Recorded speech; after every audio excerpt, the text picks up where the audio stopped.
Students for a Free Tibet is an international network of more than 650 chapters at universities, colleges, high schools, and communities in over 35 countries. The profile and membership grew with the advent of the Tibetan Freedom Concerts. The group even organized protest events on Mount Everest and the Great Wall of China. With their adventurous activities, this group endeavors to promote the Dalai Lama's cause for Tibetan independence. But did you know that the CIA created Free Tibet groups to help manifest the Anglo-American Empire? That would mean that idealist kids work indirectly for the CIA. Now that does sound crazy at first, but I am here to change your paradigm. Now I will not go into depth about the CIA's active role in Tibet because there is not enough time, but please feel obliged to Google the topic if you don't believe me. But what I would like to do is talk about Tibet's sovereignty debate, because by determining Tibet's legal status, we can judge if the CIA's involvement was right or wrong. Now some of you may say that Tibet was independent, so that the CIA's actions, although unconventional, was justified and still is. One can say that they were for once being altruistic in aiding an oppressed people. However, a whole list of American academics, Grunfeld, Goldstein, Gelder, Strong, Parenti, not the Chinese communists now, say that Tibet was not independent but autonomous, and that the CIA's support was simply to fight a shadow war against China. Even today, and throughout the Cold War, not a single country could find any historical legitimacy for Tibet's independence. Now, could they all be lying, secret communists who support the Chinese government? Let's just assume yes. Let's just say that there is a world conspiracy against the Dalai Lama and his followers. Let's even go as far as to say that Bill Clinton, who used to support the Tibetan cause, became brainwashed after he read Professor Grunfeld's book on Tibet. Let's say the traditional imperialists, the CIA and British imperialists, are for once honest and truthful. As a consequence, I had to find my own untouched source, and behold, my Christmas gift pays off.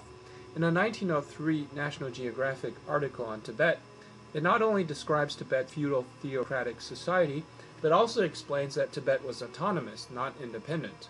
To make it short, I shall quote some important passages written by a National Geographic author who summarized an account by G.Z. Zobikov, who resided in Lhasa for over a year. He was a Russian Buddhist and a graduate from the Oriental faculty of the University of St. Petersburg. He was also given the Przyansky Prize by the Society for being the first Russian Tibet explorer. He says, "Since the 15th century, all power, civil and spiritual, has been nominally in the hands of the Dalai Lama, but China maintains a Manchu resident and an army. Until the Dalai Lama's 22nd year, the government is in the hands of a regent appointed by the Emperor of China. In order to avoid strife in selecting a Dalai Lama, the Electoral Council places 3 strips of paper with the names of 3 boys in an urn, and the Manchu resident removes one with a small staff. The Dalai Lama's council, in whose hands is the actual power, embraces 4 so-called gallants appointed by the Emperor of China." Now, was the National Geographic 100 years ago sympathizers for the Chinese government before it even existed? No, the National Geographic consisted of explorers and adventurers, the American Front for Geography and History, who documented the state of the world, and thus documented that Tibet was not independent but autonomous. If this weren't enough, Free Tibet supporters would then argue that according to the, at the time, anti-communist International Commission of Jurists, that Tibet in 1913 to 50 demonstrated the conditions of statehood as generally accepted under international law.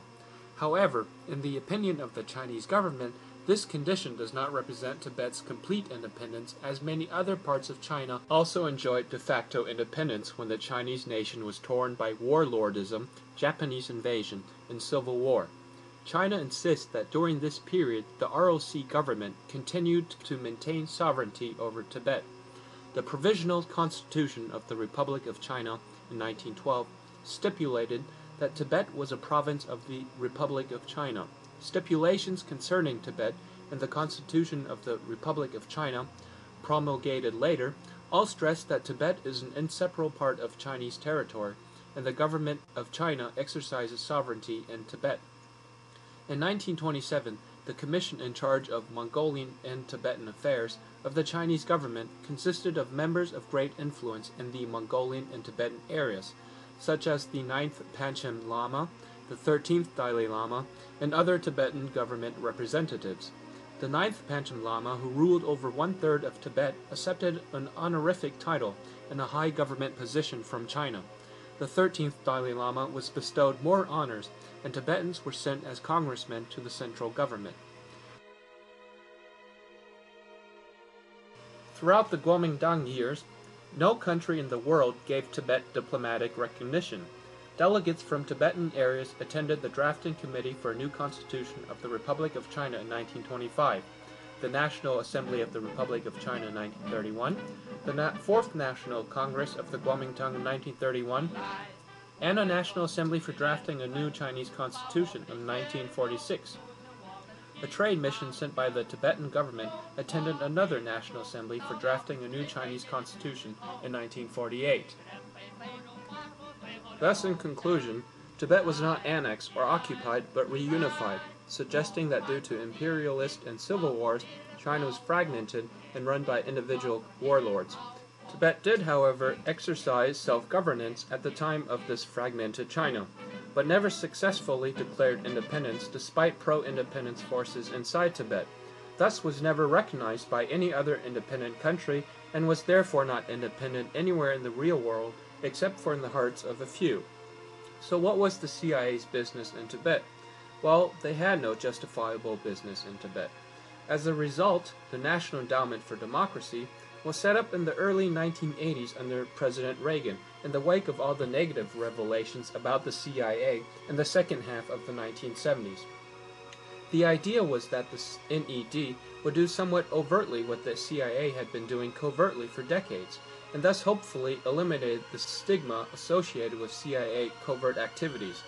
It was a masterpiece to create an organization with a nice-sounding name. Alan Weinstein, who helped draft the legislation establishing NED, was quite candid when he said in 1991, "A lot of what we do today was done covertly 25 years ago by the CIA." In effect, the CIA has been laundering money through NED.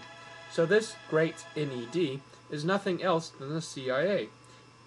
If you go onto their homepage, their membership list sounds like the who's who of American neoconservatism and the military-industrial complex.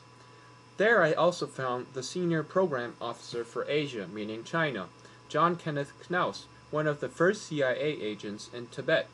Through the NED, the Tibet Fund, Tibet Information Network, the Tibetan Literary Society, and Voice of Tibet was created in the International Campaign for Tibet, ICT.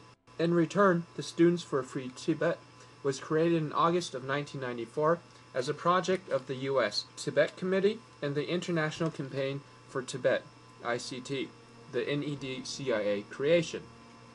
So if you follow the trail of these daughter organizations, you get back to the CIA. Thus, the Dalai Lama's nonviolent campaign for Tibetan independence and U.S. foreign policy elites who are actively supporting Tibetan causes through the NED is just a systematic program for the continuation of imperialism. It is indeed brilliant by making unaware students do their dirty work. So on which grounds could one still support Tibetan independence if Tibet was not independent in the first place, and now knowing that the whole movement is a CIA relic of the Cold War? Self-determination?